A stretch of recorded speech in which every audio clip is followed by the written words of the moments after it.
Yeah, we're recording now. Artem, Hull City really beat Leeds United, and we didn't expect that. And I know you probably didn't watch the game or anything, but we came on this podcast. We dissed Leonid Slutsky. He's been amazing ever since. We dissed Grant McCann. He's been amazing ever since. There's no coincidence there, is there? No, there's absolutely none. I think that Yeah.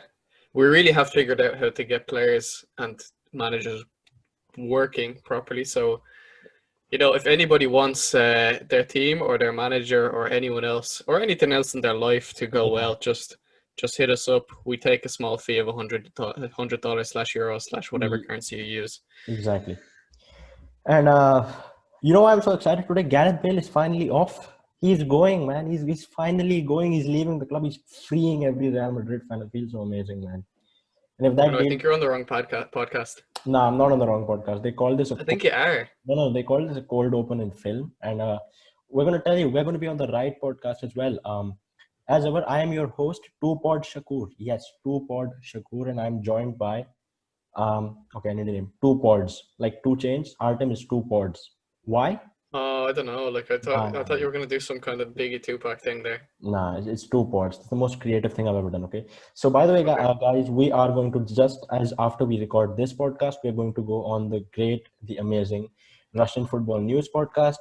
It's going to be my debut, but Artem has been there on the past. We're going to discuss games. We're going to discuss a load of things. So you're going to hear our hopefully wonderful voices on two podcasts this week. Okay, you're going to get two for the price of one, even though it's all free. Anyway, two pods. How you doing today? What's up? What's going on? A lot to discuss today. Too much to discuss today. Yeah. I mean, it's been a good day, been a good week. Can't complain. What about you? Yeah, I'm doing good, man. I'm doing good. Gareth Bale has energized me to come in here and just ball out on this podcast. Now, starting off, we're going to start off with the Russian Premier League. We're not going to cover it here today, okay? We're going to cover that on the RFN podcast. We're going to discuss games like regular humans discuss games. We're going to actually analyze football, which we never do. But just in case you want to listen to us for a little bit, this week was fair. It was okay. CSKA beating Spartak 3-1 was, of course, the highlight. Zenit back to winning ways with a good win over Arsenal. Rotor Krasnodar was called off because of coronavirus outbreak at in the Rotor camp. Artem, did you watch any of these games? What are your quick thoughts? Give the audience a little teaser before the RFN pod. Zenit is the only match I watched. Right. Can't remember at this stage. We won. Yeah, That's a good thing. exactly. Yeah, you're gonna get better analysis on the RFN pod. So listen to that as well. Now this, Exactly. That's the yeah, main place. If you're looking for analysis, go there. If you're yes, looking go there, for and we'll be there if for you're the looking most part. for absolutely nothing but vibes, this is the place to Exactly. be. This is no analysis, no studying, just vibes. Okay. Now the Russian Cup. I want to talk about this for a second because I think people have been sleeping on it a little bit. The Russian Cup, the Bet City Russian Cup, because everybody that mentions it puts Bet City in front of it. Okay. And it's got a new format, and the format is very weird. You basically got 10 groups of 3 teams each, and the top 6 teams join in the next round. And the team that finishes top of every 10 group goes into the next round. So it's a round of 16. We had some games. Ruben Kazan beat Chernomorets. Koston Urunov, my man, our man, scored his first goal. It was a banger. Kokorin made his debut but ghosted. Artem doesn't want to talk about that, so we won't.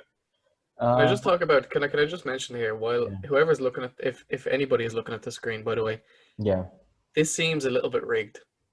Can you see what I mean? yeah. It's discrimination against the teams that don't have badges, right? Exactly. Yeah, That's it's we don't like this, and it's not. You should not discriminate with the ones that are fortunate enough to have badges and the ones that aren't. But yeah, cup games, not much to talk about. These are pretty relevant. These are basically friendlies. Um, we've also got Dynamo versus Lokomotiv Tbilisi kicking off in about an hour. So I don't know. We might actually just end right at the start of that. But PAOK, my 17th team, are going to play Krasnodar, and that's going to be a very interesting set of 2 games. We're also going to discuss that on the RFN podcast. Artem, really quickly, what do you think of that tie? What do you think wins? before we go on the RFN podcast and discuss that. Let's just remember that when me and you Yeah. discussed the Benfica against PAOK tie at the start, Right. What did I say? I don't remember. Okay, well, I'll tell you what I said. I said that over one leg, Pauk will come out on top. Wait, And then I what? said Krasnodar will beat them over the two legs. No, yeah, see, And okay. I told you, and you know what? I don't actually remember your reaction, No, see, but no. You might be right, and I'll give you the credit. I don't remember my own reaction, but I have to say I was surprised by PAOK. Okay, I've done a classic Football Manager save with them, and I love that club. All right, but Benfica, man, they had a great team. Okay, I was expecting them to beat PAOK. They didn't. PAOK played really, really well. They stuck to their game plan, and now I'm worried for Krasnodar. Okay, but I still think it's going to be close games. We're going to discuss it better on the RFN podcast, which I've shouted out for the sixth time in about 5 minutes. But Artem, good prediction if you did say that. And I did. okay, fair play. Moving on to, yeah, we're basically done with discussing like recent events in Russian football. We're going to move on to other things, a little bit of odds and ends, and some other things that we found interesting already. We've got a couple of interviews again. This is the Russian football interview podcast now. But before we get to that, I don't actually have a link or a page open for this. But earlier today, the FIFA rankings were released, and Russia have grown the most, have jumped the most places. In the FIFA rankings, they were ranked 38th before the international break, and now they are ranked 32nd. They jumped by 6 places. And Artem, what's your reaction to that? Of course, it's a great feat for Russian football, but do you think it's a bit disgraceful that Russia is still ranked this low? I mean, it's not on opinions, is it? It's based on purely statistics. So you get a certain amount of points for winning games in the UEFA Nations League and that. So like, we moved up as much as we possibly could have moved up in that time, and we're the most moved country, or the highest climbing Yeah, country over the last international break. So like, I do think that the Russian national team is good enough to be top, let's say 25. yeah, 32 is not that far off that. So if we can continue that way, then we'll be there in no time. You know, there's one team that I think should actually be much higher as well, and that's Ukraine. I think they're only like hmm 26th, or that could be wrong, but they're definitely lower than they should be. Like, there's a lot of teams in like the 10 to 20 range that aren't really that great. yeah. Now, see, you just said at the start there that the FIFA rankings purely statistics, but the FIFA ranking, if you know football, you know that the FIFA rankings are always a bit dodgy. No, they are, but they are purely statistics. What? But the thing is, Yeah, Ukraine. The reason I'm saying Ukraine, I thought would be higher, no, I agree. and is purely because Ukraine have been doing really well over the Yeah, course of the last like 2 years. Okay, they didn't get to the World Cup. I don't think they would have even played to the World Cup if they got there. But like, it just seems low. Like, the fact that Venezuela are right behind them, USA, Peru are right ahead of them, Wales, who haven't done anything in a couple of years, are yeah. still See, ahead of them. exactly. Yeah. So, mm, look, I'll hmm take the climb of Russia. Yeah. Iran are still ahead of us. And so are See, Syria. see, I And told you it's Turkey. just Oh God, see, Jesus see, Christ, see, Jesus. see. He's Okay, gonna, yeah. Okay, yeah. okay, See, okay. No statistics, just vibes. exactly, man. This podcast, we don't respect statistics on this podcast. I don't care what your XG is, man. Go away. Tunisia are not beating Russia in anything, all right? Tunisia are not beating Japan either. Okay, go with that. Remember they had the who's the guy they had in FIFA ages ago who had like the 5-star skills, 5-star weak foot? Chikawi. Probably. I think he's Moroccan. I'm Chikawi. not sure. I think his name is Chikawi. No, I'm pretty sure he's not. I'm pretty sure he's Tunisian. Okay, yeah, but I do All right, remember that guy. correct us in the comments if it's Yeah, wrong. correct Anyway, us in the that's comments. Um, completely away from. right, completely irrelevant, but that's what you get over here. And now we're gonna move on to what we're gonna move on to. We're gonna move on to. We've talked about one set of ratings. We've talked about FIFA rankings. Okay, these are about real football, and now we're gonna move on to in game. We're gonna move on to the virtual world, and we're gonna talk about It's called eFootball Pro Evolution Soccer 2021 season update. That's the whole name of this game this year. Okay, and unless you've been living under a rock for like the past I think 2 years at this point, you would have known that the RPL is now exclusively in PES and not in FIFA anymore. Only PES has all the rights to the RPL teams, and the ratings came out. This website, by the way, is horrible. It's aesthetically very. It's not pleasing to look at. But if you look at the ratings, and I have to give PES credit, I feel like these ratings are spot on. I'll give you the top five, and then Artem can go on. Zuba is first, 83 rated. Mario Fernandez is second with 82. Barrios 82. Malcolm 82. Rakitsky is 81. Artem, looking at this list, of course, there's a lot to take in. But what do you think? I think these ratings are pretty accurate. I don't have any major qualms with these ratings, honestly. No, I think they're actually spot on, to be honest. And Yeah, even I know that the top five that they actually displayed yesterday was Zuba, Mario Fernandez, Barrios, Malcolm, and was it Miranchuk? yeah. I think it was. He's still He, there, like yeah. I thought that they were like the only players that were going to be like above 81. But there's actually quite a lot of players, and Mm-hmm. like if you're looking at the screen now, like the full list is probably about 20 players long, Mm-hmm. and they're There's all above actually 80. all of So them, like yeah. I There's think that's a loads. very, very fair rating. Yeah, only thing I can say probably is Vlasic. I think should be a bit higher, at least 82. But if you look at the rest of it, they're all fairly nice. If I think Smolov is 77. Um, FIFA, if you keep track with, okay, good. Internal server are nice. But FIFA ratings have come under the scanner. They've come under a lot of scrutiny this year because of how weird they've been. Some ratings just don't make sense. I think PES have done a pretty good job. You've got Kokorin is 78 rated. Oleg Shatov I think should be 64, but it's fine. Legoni should You know be what though? 89. Do You you have to think give them that credit. you think that the ratings are like this accurate because they know that this is probably the biggest league that PES have. Yeah, I It, don't know. They probably, yeah, it's definitely the biggest exclusive league they have. I think they have, that's what I mean. Like it's the yeah. biggest league that they have licensed because I don't think they have any. Do they have any other leagues licensed? They I might don't have know La if it's Liga or something. leagues, but they have a few big clubs. Like they have Bayern and Barcelona and then Oh yeah, but that's a different story. Like if you yeah. have a one or two teams out of a league, it's not the same. Like if someone can go in and play the whole Russian league from PES, that's a big thing, you know? Yeah, so you think they've sort of boosted them because of this?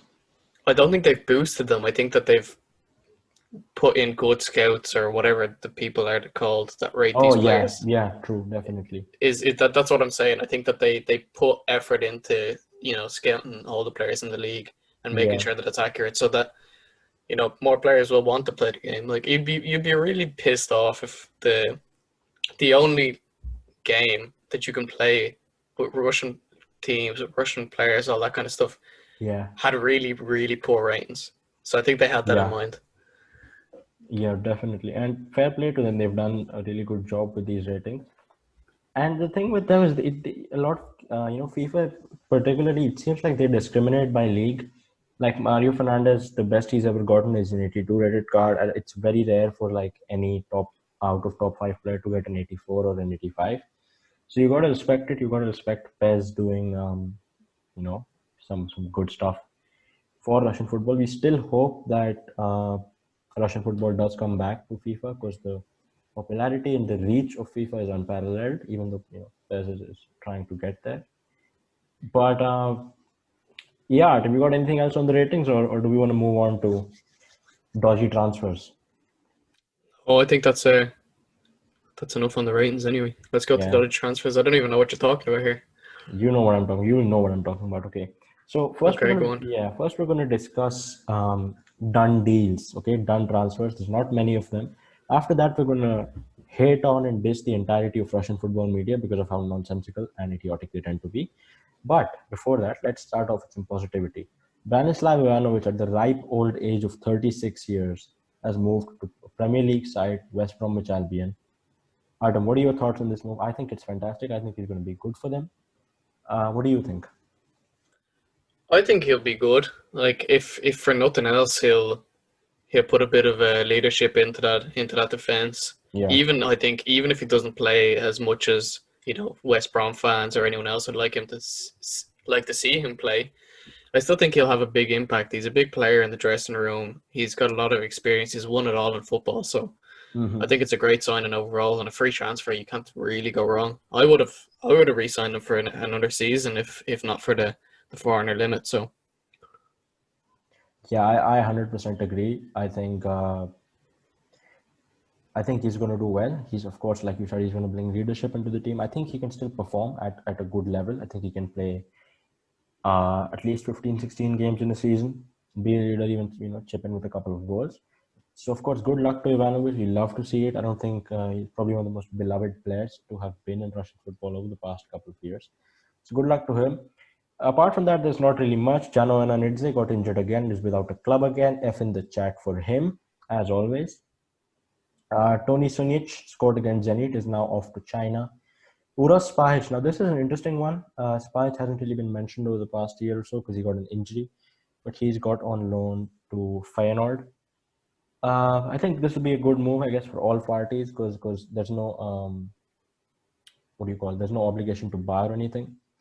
Adam, do you think what do you think it is with Spahic? Do you think he should have been loaned out, or do you think it's a bit of a mistake from Krasnodar? Because I think they do need an extra centre back now. They only have 3.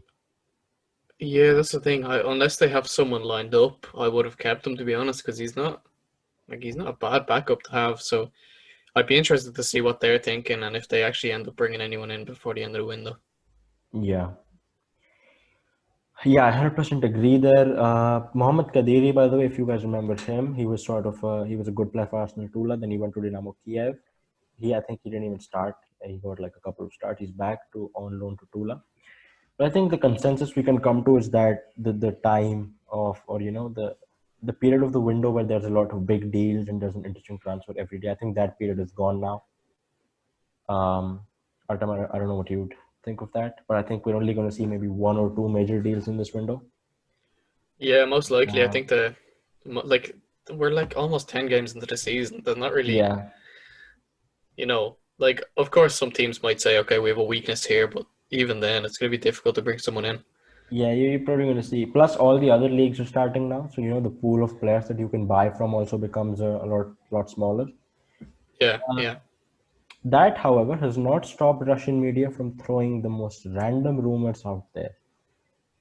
Only this morning, I think we've already seen like 3 or 4 this morning. The first was Cenk Tosun to Zenit. Artem, really quickly, first thoughts on this move. Cenk Tosun is, for those who don't know, a Turkish striker who plays for Everton. What was the source? I have no idea. Maybe it was Bob Soccer or something. It was, and that's why I was asking you, because as soon as you said Bob Soccer, I was going to say exactly, because those guys, they're literally, you said this to me earlier, but it's so true. They're that transfer bot on Twitter that just makes shit up. Like literally Yeah, absolutely anything. They're like, all right, okay, so who's like between 75 and 81 rated in FIFA? And who, which club do you think is going to sign them? And they just kind of like throw darts exactly. to see what happens, and that's pretty much where they get their rumors from, I think. Yeah. It's like there's a few criteria. One criteria is you have to be a bench warmer in the Premier League, or you can be a fairly high rated player in like the other non top 5 leagues, or you could be a 33-year-old has been. These are sort of the once you master these categories of players, you too can make your own fake transfer rumors and spread them through Bob Soccer. But somehow this is actually not the worst or the most outlandish rumor we've seen today. And you can't even blame Bob Stoker for the next one because a guy from the Athletic tweeted out that there's a chance that Serge Aurier from Tottenham Hotspur, arguably their best right back, might be signed by Spartak Moscow. I mean, you said for Bakayev to AEK, there's a less than 0% chance of happening. I think this is worse. This might be the worst rumor I've ever heard. Yeah, I mean, genuinely, that seems like the most bullshit transfer I've ever heard in my life. Like, Exactly. I would be willing to put any money on it not happening because, like we were just talking about, like the transfer with Cenk Tosun to Zenit, like it just seems like these newspapers want clicks, and they'll do absolutely anything for them. It's so difficult right now in football in general, it's not just the Russian league, but to get like actual transfer rumors, because people are making shit up every single day. That just, Exactly. first of all, doesn't make sense, and second of all, is just pure bullshit. Like, Yeah. so look, we move. We don't listen to these transfer rumors until they happen.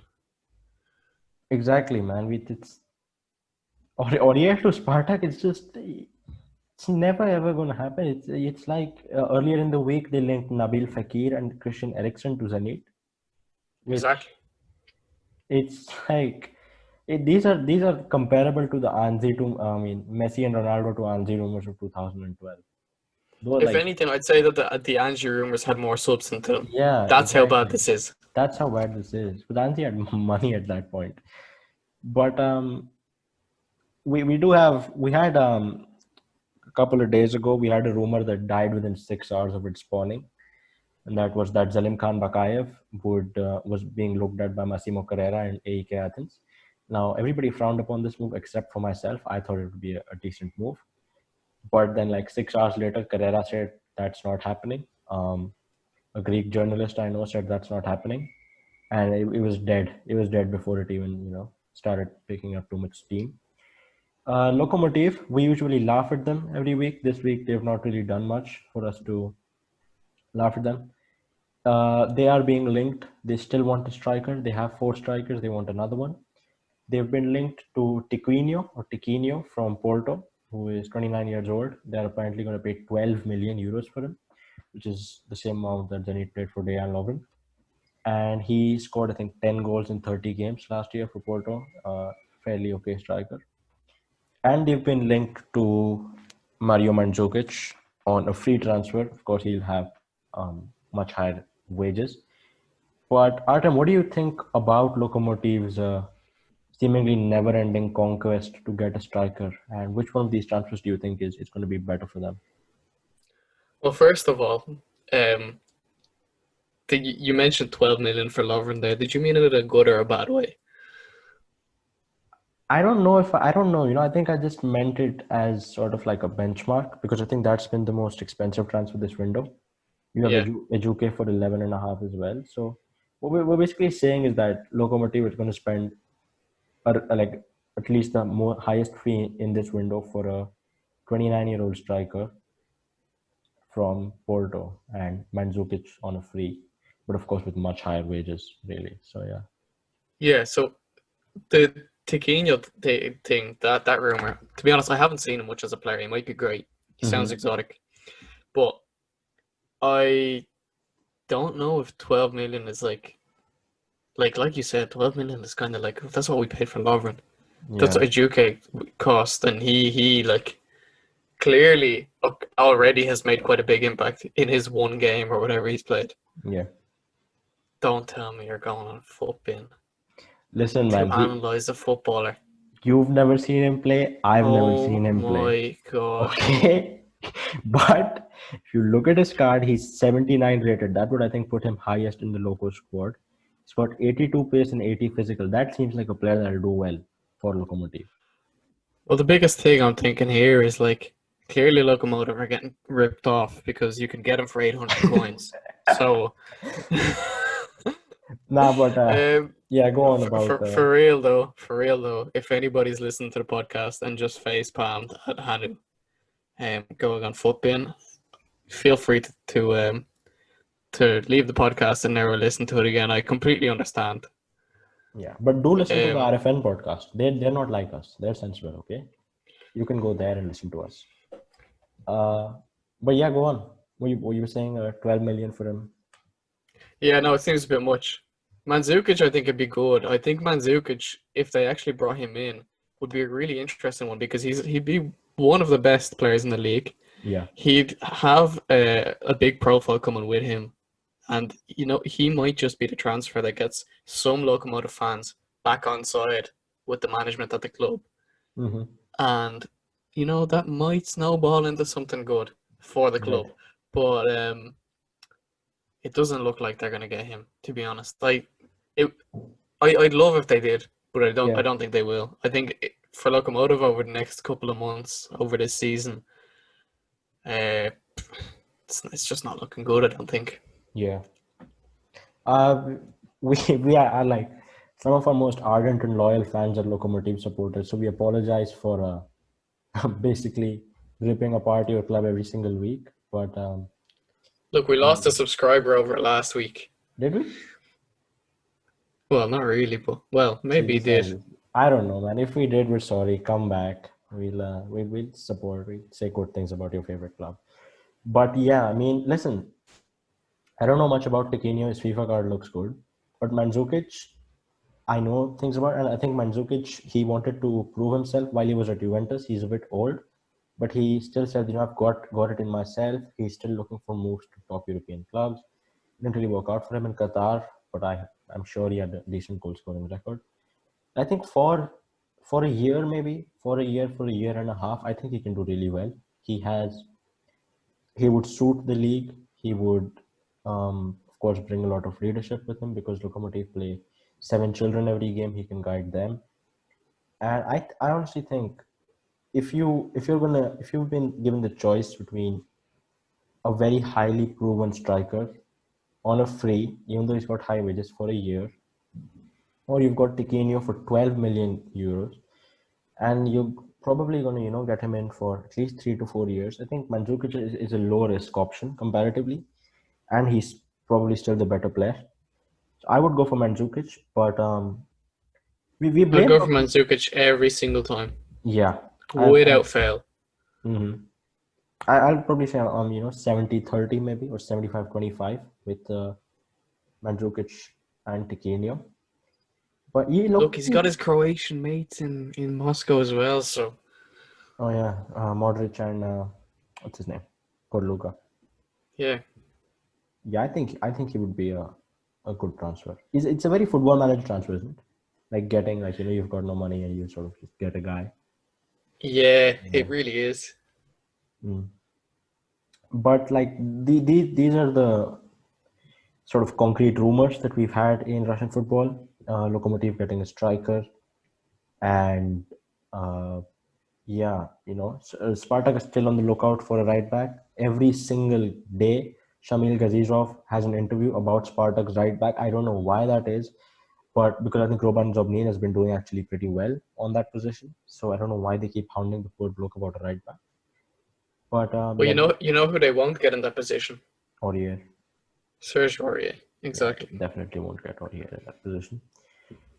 Now, before we move on to a couple of a sort of another philosophical, hypothetical topic like our transfer deals last week, we have a couple of sort of funny things to get to. Starting off with. Oh, that's a cool page. You should go follow it. Yeah, that is a good page. I don't know who runs it, but it's probably a decent bloke who runs it. We are going to talk about a pig, a guy. If you're listening on Spotify or Castbox, by the way, we are on those platforms. You can go and listen to us there. In the Spartak CSKA game, a bloke brought a live piglet to a game. He's a CSKA fan, and of course, it caught the attention of everybody. But what people don't talk about is that the guy in this picture looks eerily similar to what Kim Jong-Un would look like if he was Russian. For fuck's sake. Tell me I'm lying. Okay, right. First of all, did you know that Kim Il-sung was born in the Soviet Union? Was he? He was. Facts. Okay, that's actually He's the grandfather, isn't he?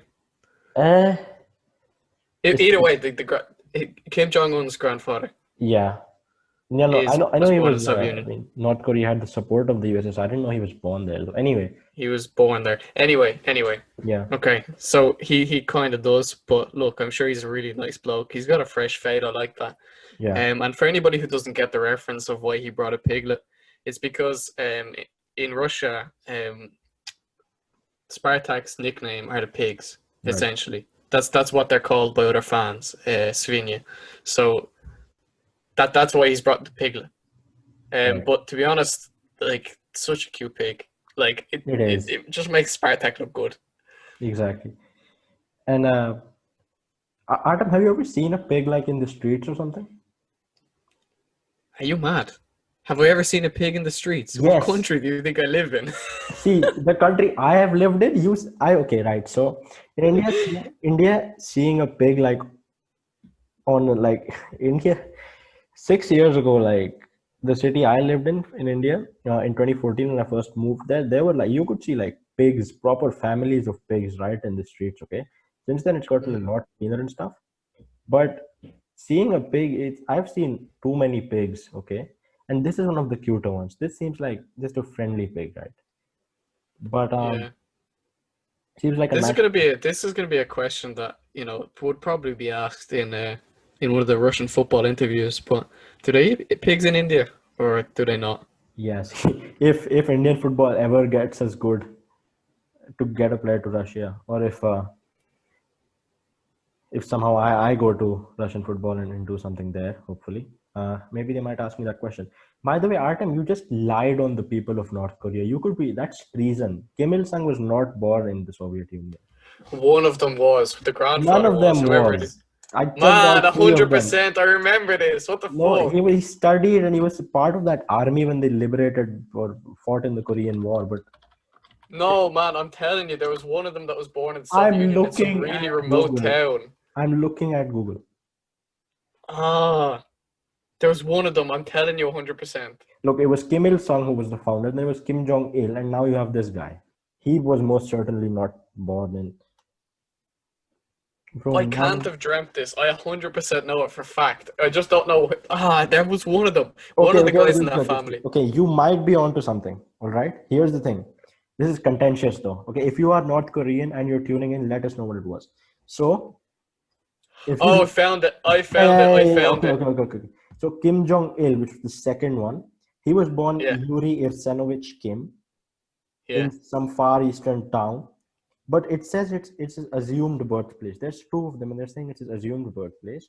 And the North Korean biography obviously says that he was born in North Korea. But So but this is what I was getting at. yeah, okay, that's Look, his fair. name is his name is Yuri. He's a fucking Russian guy.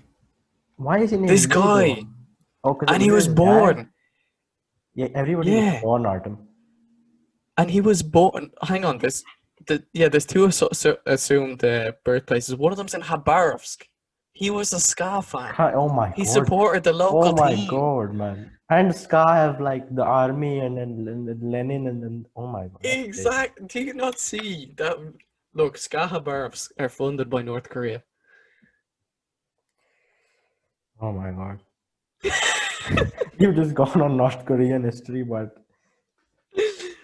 Look, I knew for a fact. I knew that one of them was definitely Russian, or was born in Russia. Like, because I remember the first time I saw it, I was like, no, I refuse it. But the two assumed birthplaces are both in Russia.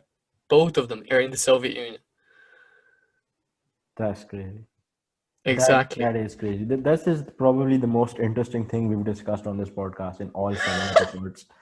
All right. And if you are somehow in like that North Korean mini net and you're listening to us, please get in touch. Please get in touch. I don't care if you get 4 views, just get in touch. Okay.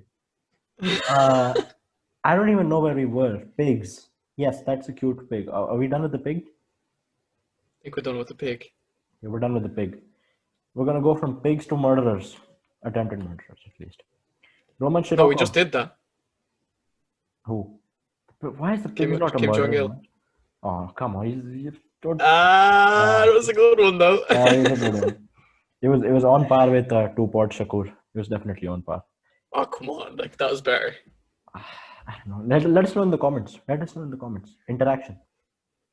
Anyway, Roman Shirokov, your man's.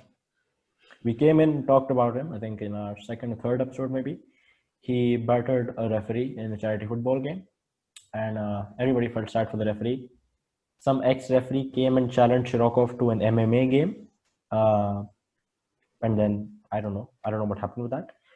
But a criminal case was thankfully opened against Roman Shirokov, and the prosecutor wants to send him down for attempted murder. If you've seen the video, I think you can make a case that there was attempted murder in there. If you have a really good lawyer, uh, Artem, what do you think is the legal outlook of this case, and How long do you think Shirokov is going to be in the pen for? He's not going to get attempted murder anyway, I'll tell you that much. Yeah. Not even because I think that he's got such great lawyers that are going to get him off or anything. I just think that attempted murder is a stretch. I feel like he'll definitely get some kind of assault charge. Yeah. What the consequences of that are going to be is yet to be seen, but it could range anywhere from a fine. I don't know how much of a fine to probably not as high or not as long of a jail term as Kokorin had, but probably like 6 months or something. That's just my guess. I haven't looked into it, so I don't know. What do you think? Like, do you think that a attempted murder is fair, or do you think, like me, that it's going to be more like assault? I've just been interrupted by this dog howling. If you can hear that on the mic, I'm really sorry about that. But this dog that just randomly howling in the middle of the night. But yeah, I agree. I don't think attempted murder charges are going to stick. I don't think Shirokov wanted the guy to get out of there alive, which is attempted murder in all honesty.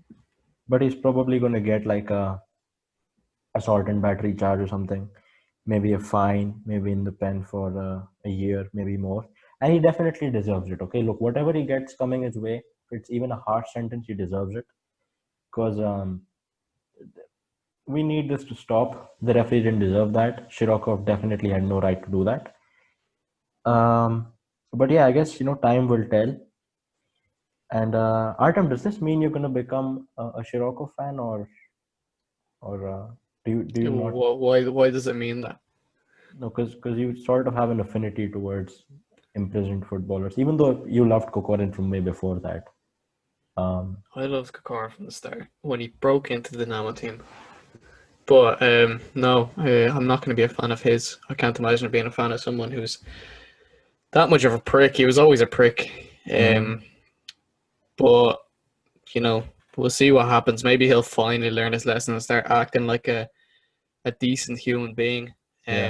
Apparently, I don't know if you saw the news or not, but Nikita Dachenko, who's the referee, got a lot of calls the day of and the day after the incident from Shirokov's family members who were saying to meet with him and to settle this out of court. But he decided to go the legal route, and I completely I think he did it the right thing, to be honest. So fingers crossed he gets justice. It's funny because you said settle it out of court. Now, what my mind thought was they're going to take it to. I know what you think. They're going to take it outside again, and this time the guy's going to roll up with like 7 thugs. This time, when I read the headline, I thought the same thing. I won't lie. Nah, that would be funny though. That would be funny. TLC chains and ladders game with Roman Shirokov. That'd be funny. Anyway, speaking of referees and staying on referees, the newest trend in Russian football is that basically whenever outside of Russia, what you do is when there's a bad call with your team against the ref, generally you go in the post-match conference, complain about it, and then life gets back to normal because referees tend to be horrible everywhere around the world. In Russia, since Spartak set the precedent of getting referees to take polygraph tests, every single bad call after the match, some team is asking some referee to take a polygraph test. This is simply unsustainable. Okay, it happened with Rostov, it happened with Rubin. You had dumbass Ufak threatening to quit the league. And I just want to know when this will stop. You have every single week, there are teams that have scored less goals, and the number of polygraph tests they've called for is more than the number of goals they've scored in the league. And that is just insane to me. Right, and I want to know what you think of this never-ending polygraph test bonanza that is just started in Russian football and is never going to end. For the first one, I was kind of like, okay, why is this actually happening? But I kind of understood because, Spartak, first of all, have a big pull in Russian football, and second of all, the decisions were just that bad. And and obviously there was some dodgy stuff going on with VAR and what they Yeah. said. So I kind of understood, okay, polygraph test, let's see what happens. But you can't ask for it for every single decision. Like at some point, you've got to just realize that referees are It's just people. They bad, make man. mistakes. It happens to everybody. It evens out over the course of the season. And if it doesn't, then one season you've got it worse, and one season you've got it better. Like referees don't have it out for teams. As much as I know some Russian fans will say they do, I really don't think they do. So I think teams need to calm it a little bit, Hmm. and just like I get complaining, but like polygraphs aren't going to solve anything really. So what's the point? Yeah, it's like when you were a kid and your mate like took your pencil and you were like, I'm gonna go to the teacher. That is exactly what this is. Yeah, pretty much. So, yeah, it's exactly what this is, and the Russian Football Union has got on some random ass English bloke to become an advisor to the Russian Football Union with the referees. And unless this guy is God, I don't think it's going to solve the refereeing issue. In I think it's a thing for show. To be honest, I think it's one of those things Yeah, where, for sure. like, I don't know if you have this in India, or you probably don't have it in Singapore, but in Russia it's a big thing, and like Eastern European countries and stuff. They're like everything that's Western, everything that's European must be better. Um, That's India. That is exactly yeah, India. like sometimes like I'd be walking down, like I go on holidays to Bulgaria quite a lot, and you'd walk past clothes shops and it's like European clothes from Germany. It's Oh like yeah, that's India. great, like fantastic, but it doesn't mean they're any better. They're just more Exactly, expensive. that's just India, man. And no, I think it's probably the same thing with this ref. no, it's the same thing with this ref, and it's prevalent in Indian football. If you watch the Sunderland talk, right? Yeah, So in the first season, you remember that Martin Bain guy? That like, yeah. yeah, he is actually like the head of the company that runs Indian football now. So that just tells you Oh my everything. days. Yeah, that proves your entire theory or question. Yeah. But yeah, anyway, I think clubs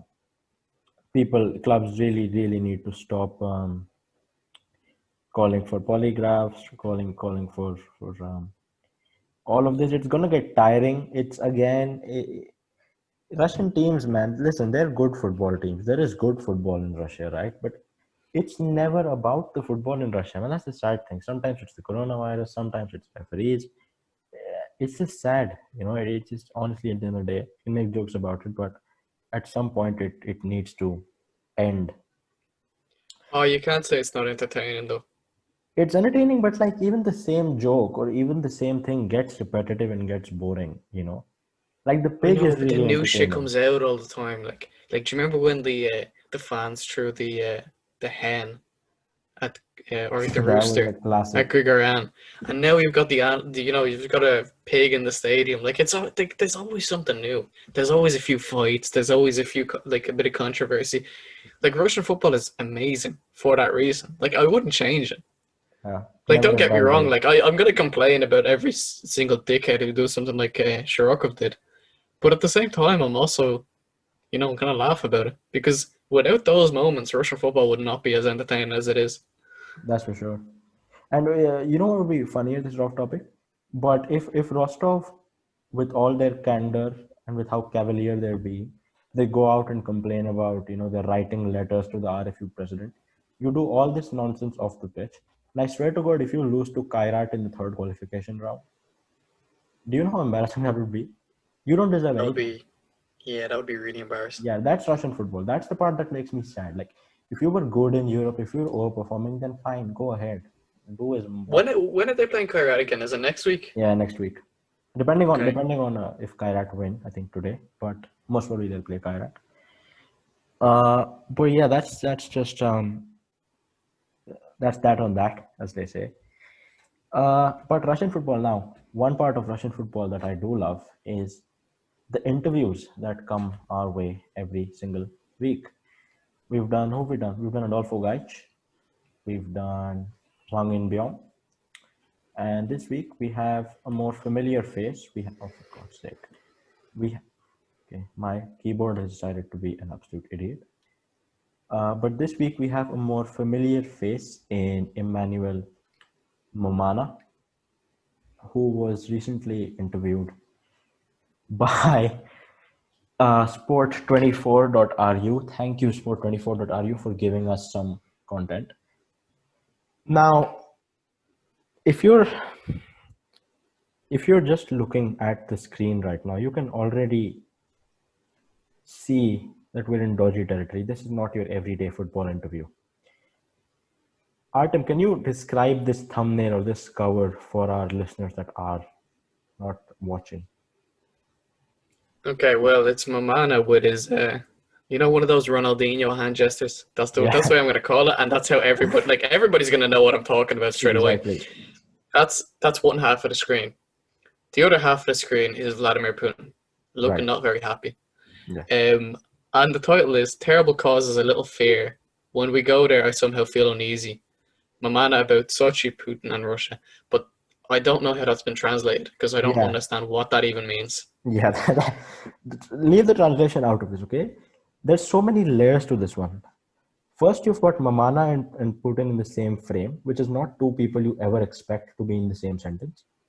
But in this interview, basically, Emmanuel Mammana is interviewed about a bunch of things. He's talking about, calling Adolfo guys. He's talking about Paredes, and see, why is this a subheading? This is so disrespectful, man. I feel bad for the guy. It also, because it's so big, it looks like he's shouting. Exactly. And this poor guy, he lost his parents, then he got 2 ACL tears, okay? He's obviously been through stuff, right? And then they asked him a question about, so they asked him, okay, Artem, do you want to be the journalist or Mammana? We're getting straight into it.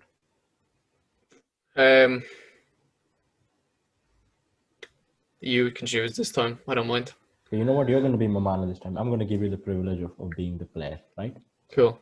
So it starts off fairly innocuously. How's Russia? How's everything? And then it starts to go left.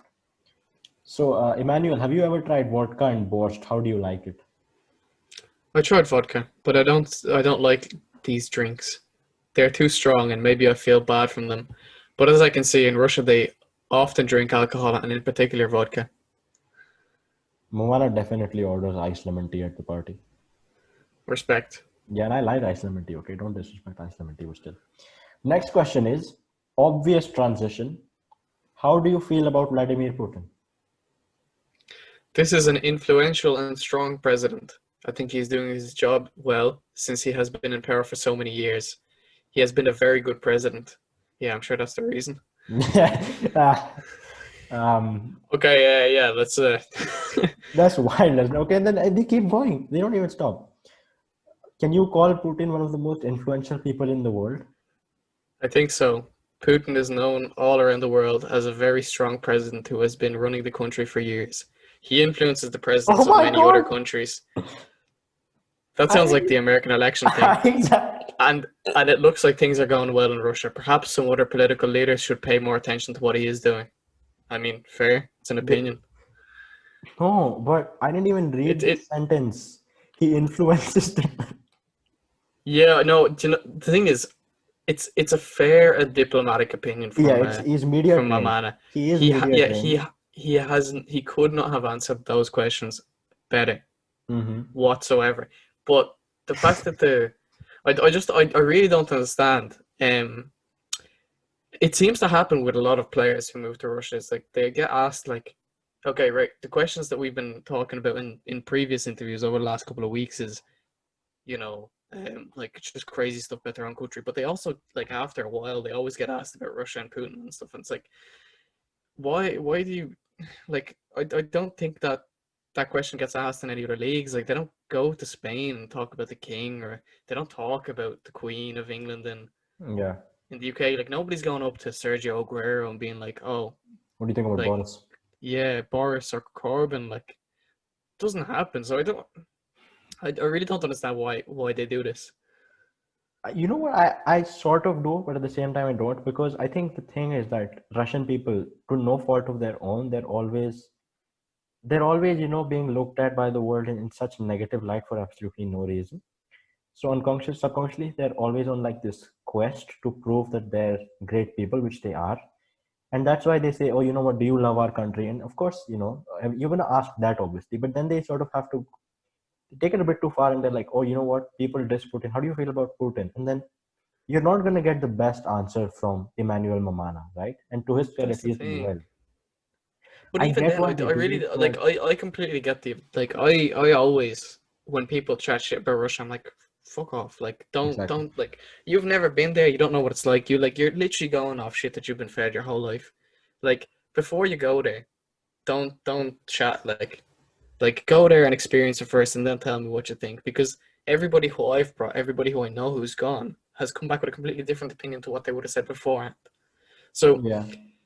but that's like you have to celebrate. You have to separate Russia from the politics that are in it. Like you can go and experience the country and love the people inside and everything. Like I know as much as it's fed that like everybody in Russia loves Putin and all that. Like realistically, like you can enjoy the country and not like the politics. You could Hmm.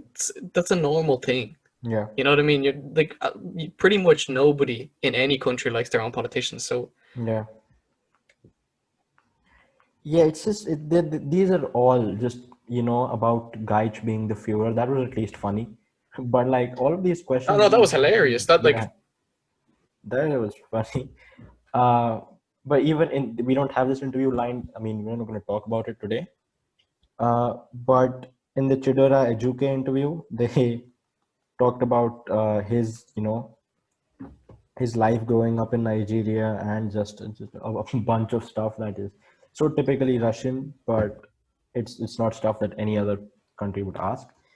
But this was also a funny last question in this. Emmanuel, what shocked you in the other cities of Russia? Which is another very weird jump to take from Putin.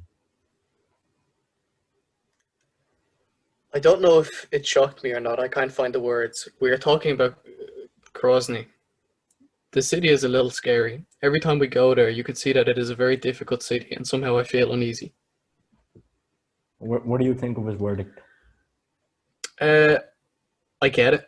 I understand it. Like I've never been to Grozny myself, but from people I know that have been, it does seem like there's a little bit more of a tense vibe than you'd get in a Moscow or St. Petersburg, for example. Yeah, Um, but I don't think he answered it badly either. I think he's like he's it's just a fair. poor Like bloke. he was asked what shocked him in other cities. I feel like he Hmm. probably couldn't think of anything and just said that. Yeah, that's true. I mean, these are just weird questions. Everybody, I would give a weird answer, okay, if I was asked this question. But it's slightly funny to me just imagining Emmanuel Mamana at night losing sleep over like Ramzan Kadyrov's face just appearing in his dreams. That's just a funny image to me. Uh, and in this photo that they've added, it seems like he's behind bars, like he's literally imprisoned. Man, I You know swear what? they do this on purpose. I wonder if the next time he goes to Grozny, actually, hang on. It's actually just there. Did they just play in Yeah, Grozny or were they at home? yeah, They just played there. yeah, That's probably why he mentioned Grozny of all places. yeah. But I But think you know even what? if it was, yeah, I go on. hope this interview came out before It that did, I think game so. didn't. And I Yeah. bet if anybody in Grozny read that, they're just like, right, you know what? We're gonna go stand outside the bus and just have like poster of Mammana with like his neck cut or a knife beside him or something, like just scare him. Poor bloke probably got scared as well. He just seems like a really, you know, he just he doesn't seem like a guy that would hurt anybody. He just seems unfortunate his entire career. Someone who doesn't seem unfortunate, someone who has not as many struggles, and somebody who gave an absolutely terrible, horrible, appalling, abhorrent answer under zero pressure was none other than, I don't know if it's the CEO, whatever, is the general director of Zenit St. Petersburg, Alexander Medvedev. He was asked about Zenit being interested in Nikola Vlasic, And the analogy he gave was, I don't even want to say it. Artem, you want to do the honors? Can I just say I did not see this until right now, and I'm actually shocked. Like, I can you translate that back into Russian there for a second? Yeah, Because I no want to worries. know if they've mistranslated it somehow before I. Yeah,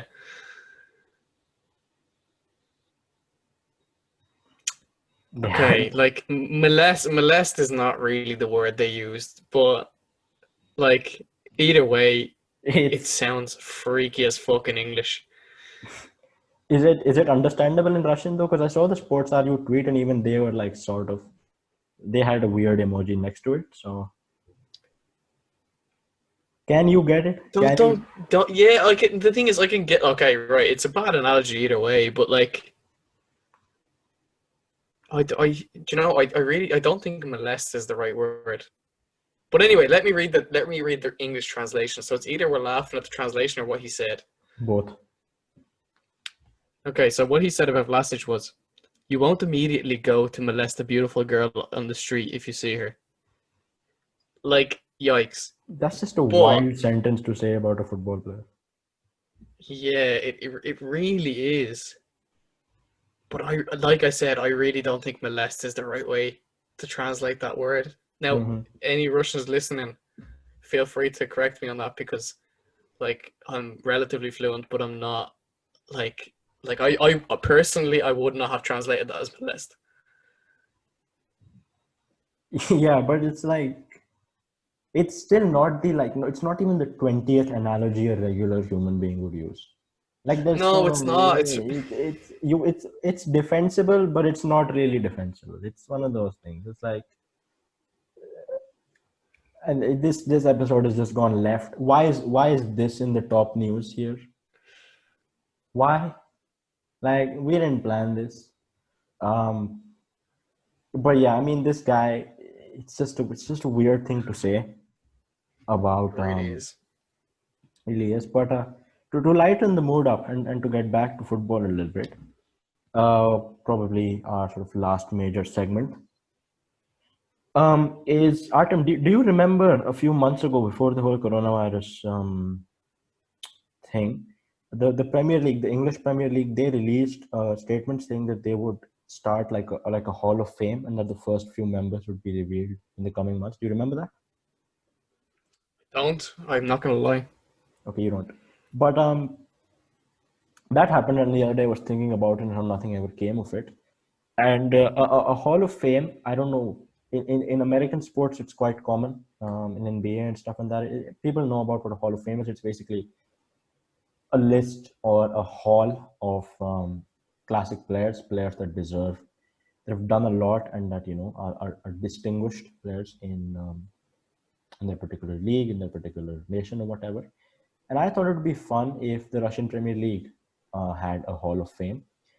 And in this section, we're basically going to discuss a name of some players that we think should be in the Hall of Fame. I know, Artem, it's very spontaneous. We didn't really discuss it. I haven't thought too much about it either.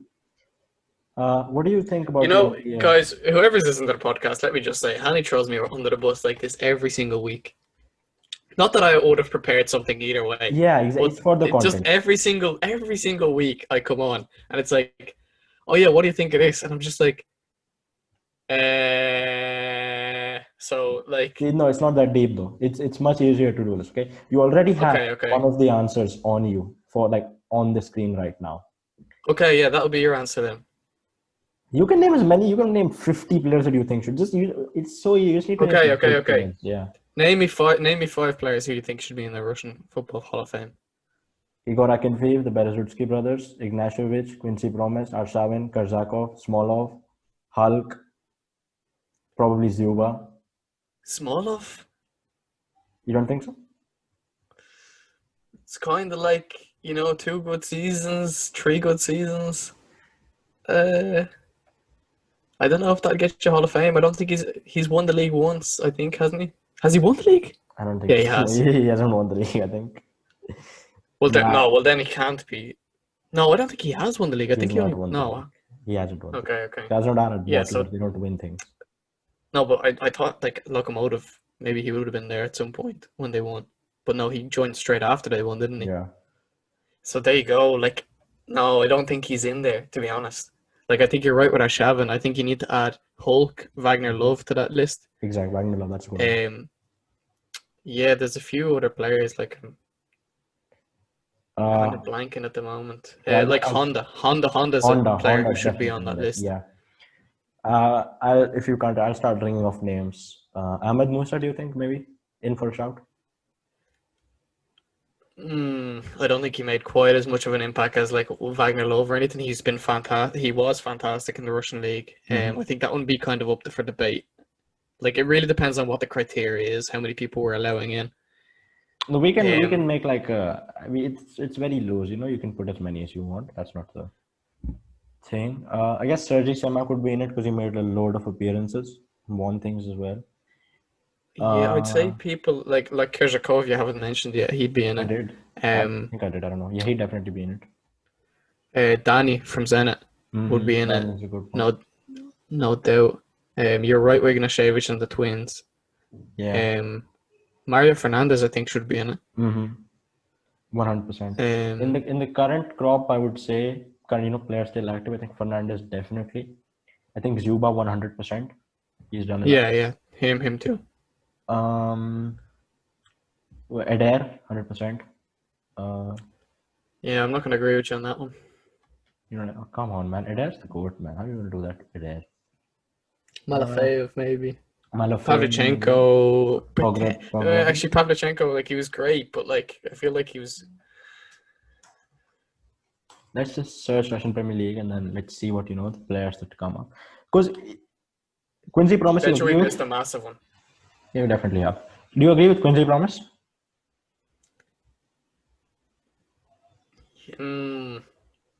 Yeah, because he brought Spartak to the league after so long, and he was the best player in the league at some point. Like, yeah, he got it. Yeah, you saw. I was gonna say Loskov as well, actually. Hype. I don't know much about Loskov, but Quincy Promise and even Hulk and them, they didn't stay for too long. But I guess you have to mention them because of just how much they did for the league. Yeah, exactly. You would Golovin and Miranchuk, you can't really say because they've moved on early stages. But that's the thing. I guess maybe people would argue for, let's go club by club. Krasnodar don't have any legends. They're too new. You know what? I think if Sardar Azmoun stays for 2 to 3 more years, which I don't think he will, he might have a shot of being in that list. I don't know. I don't think he's made that much of an impact. He's never been the one that's like the best player in the team. So we were definitely missing some huge players. you know what? If anybody is listening still, after Handy went on footbin, if people are listening, let us know down below in the comments on YouTube or on Twitter who you would add to the Hall of Fame that we haven't already added. And you know what? We might even make our own Hall of Fame. We might actually do it. So yeah, I might go in Photoshop and prepare a quick graphic. Or Hanno, I think it's time for us to wrap up. I think if people want to listen to our voice again, they'll. But I think it's like we mentioned episode. At the start. Exactly, it's been a loaded episode. But yeah, we've got a lot of discussion points this week. Let us know if you think Kim Il Sung was born in Russia. If you think that's true, let us know. Does he support Khabarovsk? Does he? No, he does support. We know that. We've been knew that. Let us know who you would put in your Hall of Fame. Let us know what you thought of the episode. Follow me on Twitter at H4NUU, I think.